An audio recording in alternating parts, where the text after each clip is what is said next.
Miles ne s'y attendait pas. Un instant, il naviguait avec son cargo à travers un secteur inexploré, fredonnant une vieille mélodie terrestre, et l'instant d'après, il descendait dans un désert glacé, avec un cockpit inondé d'alarmes hurlant à lui comme un sergent instructeur trop zélé. L'impact fut loin d'être gracieux, son vaisseau glissa sur la glace, rebondissant une fois, deux fois, et s'arrêtant finalement dans ce qui ne pouvait être décrit que comme le milieu de nulle part dépourvu de signal, de communication ou d'assistance d'urgence. Un phare au milieu d'une étendue infinie de blanc s'étendant dans toutes les directions, le vent hurlait comme une banshee enragée, il était seul, du moins le croyait-il. À peine 24 heures après le crash, il se retrouva accroupi à côté d'une fille extraterrestre inconsciente, sa peau rayonnant d'une lueur éthérée malgré son état immobile dans la neige. Elle n'était pas décédée, en tout cas, il l'espérait. Manquant d'expertise en signes de vie extraterrestre, il remarqua la légère montée et descente de sa poitrine, indiquant qu'elle était encore en vie, bien que à peine. C'était bien son genre. Miles murmura, en frottant ses mains gantées, de toutes les planètes sur lesquelles je pouvais m'écraser, je tombe sur celle avec une demoiselle en détresse gelée. Il s'agenouilla plus près, son souffle formant des nuages brumeux dans l'air glacial. Le corps de la fille était froid, trop froid, elle était sur le point de geler à mort.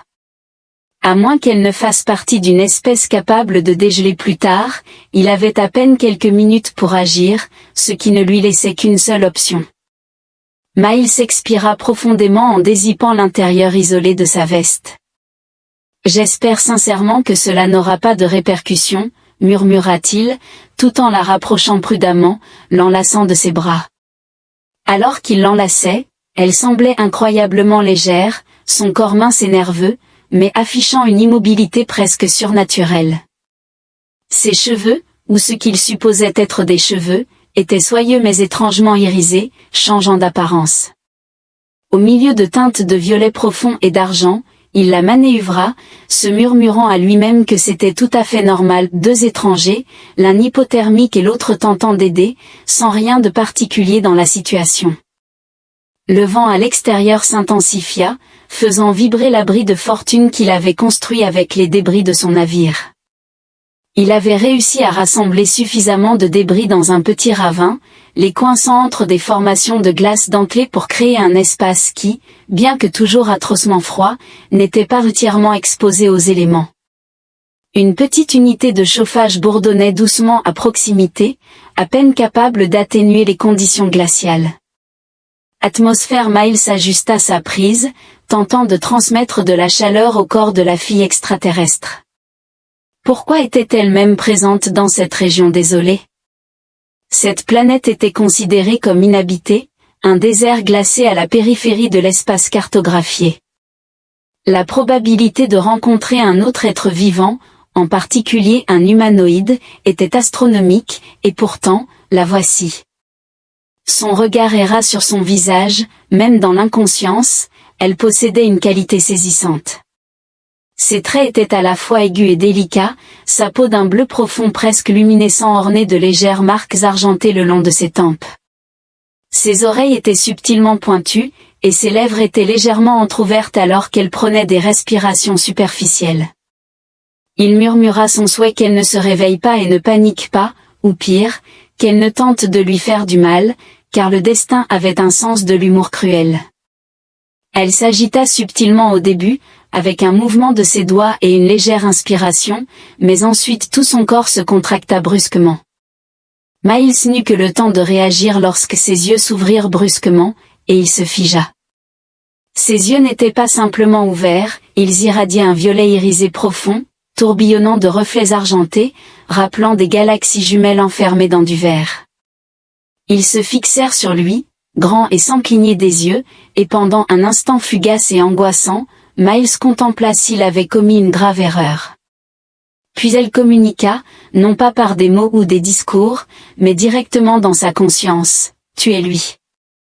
Miles recula, faillit la laisser tomber, stupéfait par la connexion qui était instantanée, semblable à un choc électrique parcourant son esprit. Ses pensées n'étaient plus les siennes, quelque chose d'étranger, d'immense et d'incompréhensible avait envahi sa conscience, mais cela semblait étrangement familier. D'accord, balbutia-t-il, la voix teintée de panique, c'est sans précédent, je ne m'engage généralement pas dans des dialogues télépathiques avec des étrangers lumineux. La fille, qu'il reconnaissait inexplicablement comme Aaron, inclina la tête, l'examinant avec une expression impassible, bien qu'une intensité palpable émanait de son regard. « Tu es lui, affirma-t-elle. Elle a parlé haut et fort, sa voix était douce, presque mélodieuse, mais teintée d'une qualité indéfinissable qu'il ne pouvait pas pleinement saisir. Emplacement Miles ingéré correctement, et qui suis-je précisément? Aaron cligna lentement des yeux, comme si la question posée était absurde. Miles a laissé échapper un rire nerveux, en disant « Je pense qu'il y a eu une erreur, je ne m'attendais pas à des visiteurs. En fait, j'avais l'intention de me complaire dans la mélancolie avant de céder finalement au froid. » Aaron ne rit pas, elle semblait ignorer complètement son humour. Au lieu de cela, elle tendit la main, pressant sa paume contre sa poitrine. Instantanément, une chaleur étrange et picotante l'envahit, non seulement en surface mais plus profondément, comme si quelque chose en lui s'éveillait. L'estomac de Miles se noua. Oh non, non, non, non. Je déteste quand des événements inhabituels se produisent dans ma vie. Le regard d'Aaron s'intensifiait, cela avait déjà commencé. Le vent hurla à nouveau, mais cette fois ce n'était pas seulement le vent, le sol sous leurs pieds trembla. Miles a déploré, je jure, si j'ai accidentellement activé un ancien dispositif d'annihilation extraterrestre. Je ne me laisserai plus jamais être un bon samaritain. Miles s'était déjà réveillé dans des circonstances plus graves, comme dans la cale d'un vaisseau de contrebandier après un pari malheureux, et au milieu d'une tempête de sable sur Ross-Neuf après un pari encore plus regrettable. Cependant, se réveiller avec une dame extraterrestre lumineuse blottie contre sa poitrine était sans aucun doute une expérience nouvelle. Il ouvrit prudemment un œil. Aaron resta présent, le regardant avec une intensité troublante et surnaturelle, ses yeux violets illuminant légèrement la faible lumière du refuge, poussant Miles à grogner à la vue. J'apprécie le concours de regards intenses, cependant, pourrions-nous le reporter jusqu'à ce que j'ai résolu ma crise existentielle matinale? Aaron resta impassible. Tu es chaleureux, répondit Miles, en clignant des yeux. Merci, je suppose. Vous m'avez empêché de succomber au froid, précisa-t-elle en inclinant la tête. C'était efficace. Il se redressa, grimaçant alors que l'air glacial mordait sa peau là où sa veste s'était ouverte. Tout son corps le faisait souffrir à cause de la position inconfortable dans laquelle il avait dormi, mais au moins il n'était pas gelé. J'essayais simplement de te garder en vie, protocole standard du bon gars. Aaron contempla cela un instant avant de hocher la tête en signe d'accord. Acceptable. Miles renifla. Ed, des éloges louables. Elle ajusta sa position, se regardant comme si elle venait tout juste de comprendre sa survie. Ses doigts glissèrent sur les lignes subtilement luminescentes de ses bras, ses doigts se courbant et se dépliant dans des mouvements lents et prudents. Miles l'observait intensément, elle était étrange, non pas au sens extraterrestre, il avait rencontré de nombreux non-humains, mais plutôt d'une manière qui le laissait complètement perplexe quant à ses pensées, ce qui induisait un sentiment de malaise. Par conséquent, il remarqua, en frottant ses mains pour se réchauffer, bien que j'apprécie un bon mystère, pourriez-vous peut-être expliquer pourquoi vous êtes ici au milieu d'un désert glacé? Aaron maintenait son regard sans faiblir. J'essayais de comprendre ce qu'elle indiquait, tandis que Miles fixait son doigt comme s'il l'avait offensé. Vous ne pouvez pas être sérieux, déclara-t-il. Je vous assure, je ne suis pas la personne que vous cherchez, je vais très bien. Aaron inclina la tête, votre présence implique une conclusion différente. Miles expira profondément, passant une main dans ses cheveux. Je n'ai pas le temps pour des énigmes extraterrestres en ce moment. Aaron cligna, affirmant que ce n'était pas une énigme. Miles grogna et s'affala sur le sol. Fantastique, maintenant je débat avec un alien de glace sur Destiny, mes choix de vie me hantent vraiment. Aaron l'observe en silence pendant un moment avant de se repositionner pour s'asseoir en tailleur à côté de lui. Les symboles lumineux sur sa peau pulsaient doucement, émettant une douce lumière argentée qui illuminait les murs glacés du refuge. « Je suis arrivée dans ce monde à cause de toi, déclara-t-elle, sa voix maintenant tranquille et résolue. Tu es lié à cet endroit. » Miles plissa les yeux en la regardant, déclarant « Je me suis retrouvé ici, cela ne constitue pas une connexion. » Aaron secoua la tête, « Tu ne t'es pas simplement écrasé, tu as été transporté ici. » Miles s'assit droit, se pinçant l'arête du nez, exaspéré par l'idée d'être essentiel au grand dessein de quelqu'un d'autre. Il réfléchissait à l'ancienne prophétie qui suggérait qu'un humain maladroit descendrait des cieux pour apporter le salut. Aaron contempla cela, bien que pas dans ces termes précis. Miles, malgré ses réserves, émit un bref rire sardonique. « Excellent, tout simplement excellent. » Le vent à l'extérieur s'intensifia, faisant vibrer le refuge, tandis qu'un bourdonnement sourd résonnait sous eux, profondément dans la glace. Miles se raidit. « C'est nouveau, remarqua-t-il. » Aaron semblait imperturbable, au contraire, elle semblait anticipative. « Cela a commencé, remarqua-t-elle doucement. » Miles leva les mains en signe d'exaspération, en disant « Cela illustre parfaitement mon propos. Vous faites de telles remarques et ensuite vous les laissez sans réponse. Qu'est-ce qui a commencé? Si cela concerne le moment où le sol s'ouvre et m'engloutit, j'apprécierais grandement un avertissement. » Aaron se tourna vers lui, tendant la main pour presser sa paume contre son poignet. Lorsque sa peau entra en contact, la chaleur d'avant refit surface, mais cette fois, elle transcendait la simple chaleur, c'était une sensation comme si quelque chose en lui avait été déverrouillé, et soudain, des éclairs d'images inondèrent son esprit. Une immense structure dissimulée sous la glace émettait une énergie particulière, avec une porte qui était restée scellée pendant des siècles. Des symboles qu'il ne reconnaissait pas mais qu'il comprenait d'une manière ou d'une autre l'entouraient, et au centre de tout cela se trouvait lui-même. Sa respiration se bloqua dans sa gorge. Qu'est-ce que c'était? La prise d'Aaron sur Titan se resserra. La raison pour laquelle vous avez été amené ici, déclara-t-elle alors que le refuge craquait sous une nouvelle secousse. Miles pouvait sentir quelque chose se déplacer profondément en dessous, semblable à des engrenages qui n'avaient pas tourné depuis des siècles et qui s'éveillaient enfin. Il déglutit difficilement, contemplant qu'il préférait la simplicité d'être simplement un homme avec un navire brisé.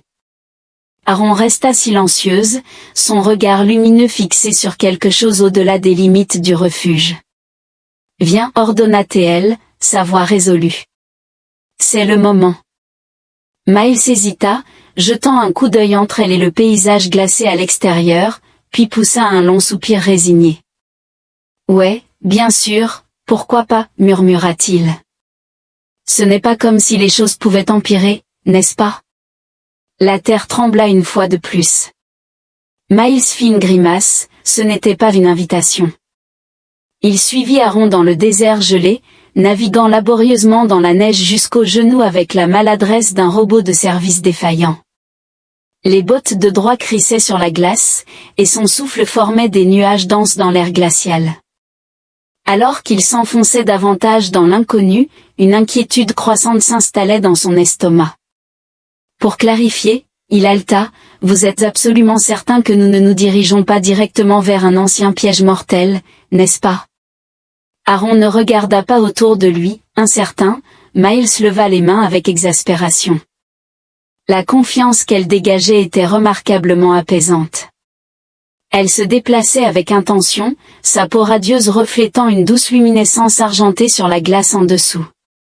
Chaque pas qu'elle faisait semblait résonner avec le bourdonnement bas et rythmique qui vibrait dans l'air.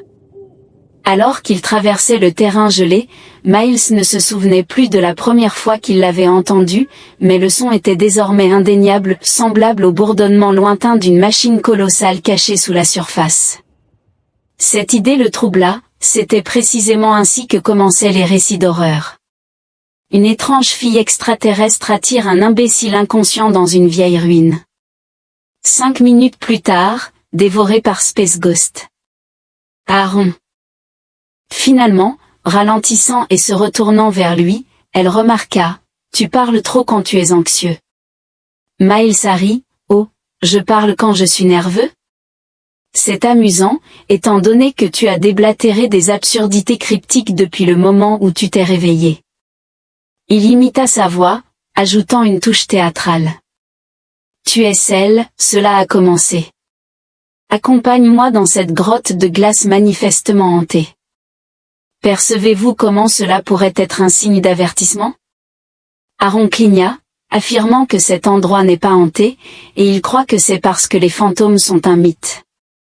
Miles la regarda pendant une minute prolongée avant de secouer la tête avec incrédulité. De tous les sujets sur lesquels on peut être dubitatif, les fantômes sont ceux où l'on établit sa limite. Aaron ne répondit pas, au lieu de cela, elle tendit la main vers le mur de glace devant eux. Lorsque sa paume entra en contact, l'air environnant se modifia, émettant une pulsation vibrante basse. Déferlant à travers la terre alors que des circuits archaïques s'illuminaient sous la glace, Miles recula prudemment, confirmant la présence d'un esprit. Avec un profond soupir, la glace se fractura. Une porte circulaire substantielle se matérialisa dans le mur, sa surface ornée de symboles extraterrestres lumineux que, à l'inquiétude croissante de Miles, il pouvait inexplicablement comprendre. Il fronça les sourcils, notant l'inscription « Accès initiateur requis ». Il se tourna vers Aaron, en demandant « Dis-moi que ça ne veut pas dire ce que je pense que ça veut dire ». Aaron répondit « Cela signifie exactement ce que tu penses que cela signifie ». Aaron déclara avec calme, Miles soupira, « Naturellement, c'est le cas ». La vibration sous leurs pieds s'intensifia, l'édifice ancien réagissant à leur présence. Les symboles sur la porte se réarrangèrent, formant une configuration qui faisait pulser la tête de Miles rien qu'en la regardant. Soudain, le sol trembla à nouveau. Miles recula, était-ce prévu? Aaron, exaspérée sereine comme toujours, elle fit simplement un geste vers l'entrée, indiquant de placer votre main ici.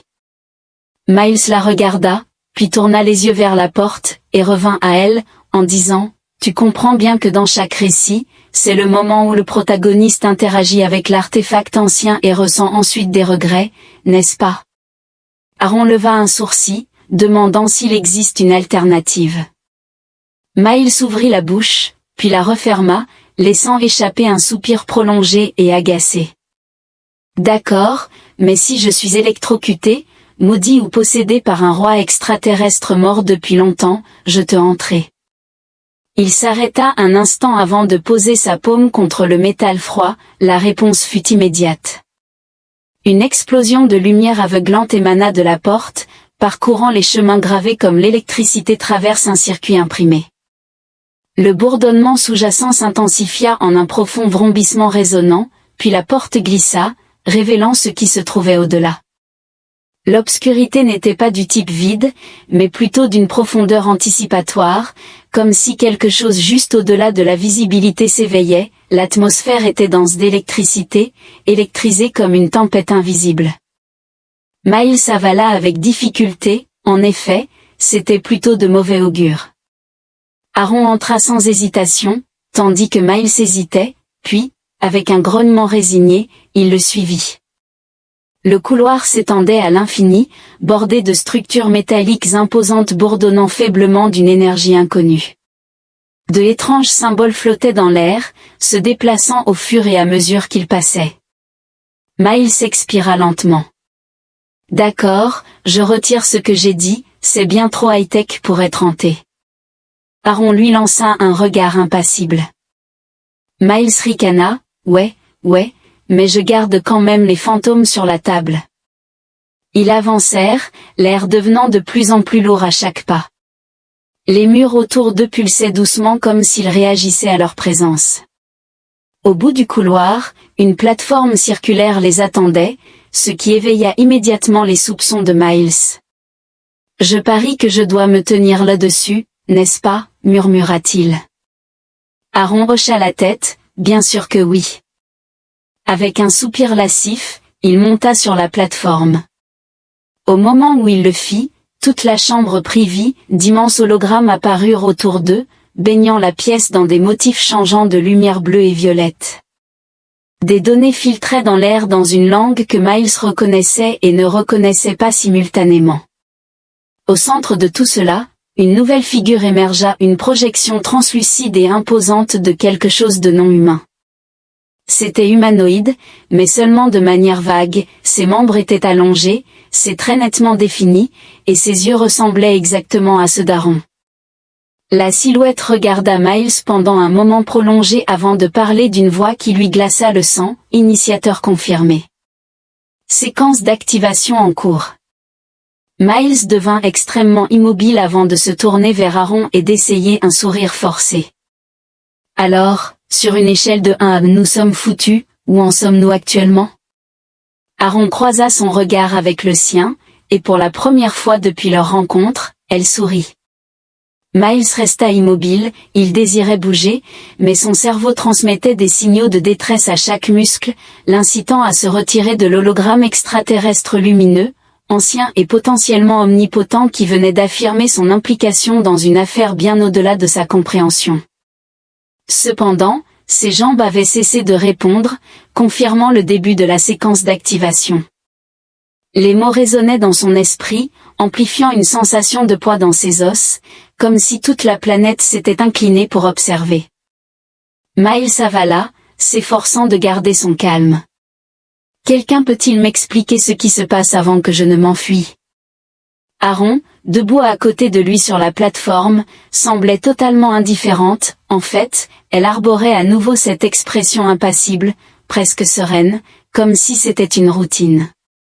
Cette installation, remarqua-t-elle en désignant la vaste structure pulsante qui les entourait, a été construite par mes ancêtres comme une mesure de protection.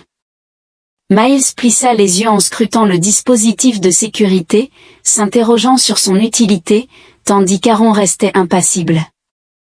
Avec un soupir dramatique, Miles remarqua, donc, juste des affaires de fin du monde comme ça, rien de significatif. Il laissa échapper un rire sec, se demandant pourquoi l'univers incorporait systématiquement des dispositifs de sécurité anciens.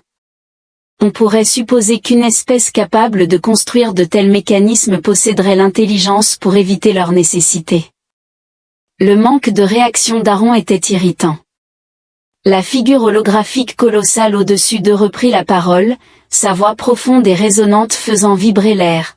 Protocole de restauration du système. Engagé, en attente de la directive finale de l'initiateur.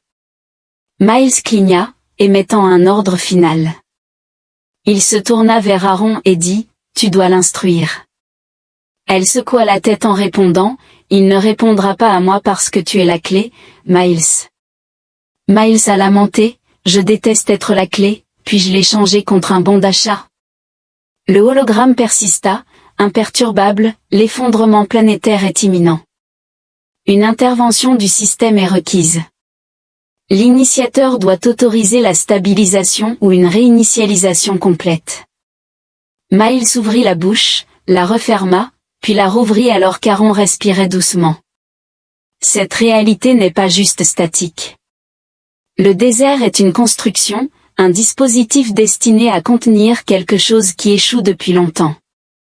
Miles leva les mains avec exaspération, en s'exclamant, « Super, fantastique. » Alors, permettez-moi de clarifier cela. Cette planète, sur laquelle j'ai atterri par inadvertance, est en fait une ancienne supermachine extraterrestre qui est sur le point de tomber en panne totale à moins que j'appuie sur un grand bouton lumineux pour éviter le désastre. Aaron inclina la tête, tandis que Miles gémissait et se frottait le visage. J'avais anticipé ce résultat dès que j'ai observé ces symboles radieux, j'ai reconnu cela comme une absurdité typique des élus. Aaron haussait un sourcil, indiquant que cette affaire dépasse juste vous, n'est-ce pas, Miles?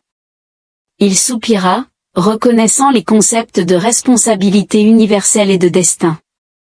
Il comprenait les implications mais avait du mal à naviguer dans la crise existentielle imminente.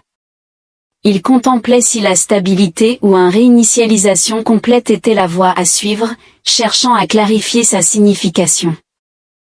L'expression d'Aaron s'adoucit peu, la stabilisation implique de rétablir les systèmes qui soutiennent la fonctionnalité de cette planète, préservant ainsi son but et contenant les dangers inhérents. Une réinitialisation, elle hésita, anéantirait tout, le coffre, le système de sécurité, la prison sous la glace. Miles cligna dans la prison. Aaron reconnut que ce monde n'avait pas été construit comme un sanctuaire, au contraire, il avait été conçu pour confiner quelque chose d'ancien, quelque chose qui, si libéré, dévorerait des systèmes entiers. Miles passa ses 2 mains dans ses cheveux, contemplant s'il devait réparer la serrure ou jeter toute la boîte, espérant que ce qui est à l'intérieur reste contenu. Il poussa un long soupir fatigué. Expiré sans stress, Aaron s'est approché et a posé une main sur son bras. « Je ne prendrai pas la décision à ta place, mais j'ai confiance que tu feras le bon choix. » Judicieusement Miles scruta son regard, et pour la première fois depuis leur rencontre, il perçut quelque chose. Son attitude sereine, associée à l'espoir et à l'honnêteté, l'effrayait plus que tout le reste. En fin de compte, il n'y avait pas d'alternative, n'est-ce pas? Miles fixa la figure holographique. Il redressa les épaules et expira lentement, affirmant, sceller tout ce qui est en dessous, réparer les dégâts et sécuriser cette installation. Le hologramme pulsa en signe d'approbation, initiant le protocole de stabilisation. Toute l'installation trembla alors que la lumière se déversait à travers les murs, pénétrant profondément dans la glace et envoyant des vagues d'énergie onduler à travers les profondeurs cavernicoles. Miles trébucha légèrement. Que se passe-t-il? Aaron sourit sincèrement cette fois-ci. Tu l'as fait. Le sol sous eux devint plus stable, n'étant plus erratique ou fracturé. La glace cessa de trembler, et les lumières pulsatèrent à l'unisson, ne clignotant plus comme un moteur défaillant. La planète se stabilisait. Miles expira, n'ayant pas réalisé qu'il retenait son souffle. Eh bien, ce n'était pas entièrement terrifiant. Aaron se tourna vers lui. Tu es plus que ce que tu crois être, Miles. Il ricana, en effet, je croyais autrefois n'être qu'un livreur de marchandises, et regardez le résultat. Aaron l'observa pendant un long moment avant de hocher la tête.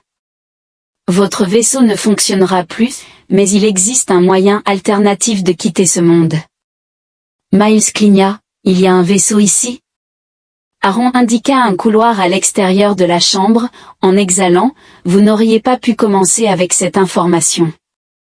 Les yeux d'Aaron émettaient une lueur faible alors qu'il reconnaissait la nécessité de traiter d'autres préoccupations. Miles a déploré, exprimant sa détermination à éviter les tâches simples à l'avenir. Ils se dirigèrent vers la sortie, la machinerie ancienne derrière eux reprenant sa fonction désignée. La planète, quelle que soit sa véritable nature, avait été sauvée, grâce à Miles. Incertain des implications pour lui-même ou pour l'avenir, il suivit Aaron dans la prochaine incertitude, un sourire émergeant, pour la première fois depuis un bon moment, il n'était pas solitaire.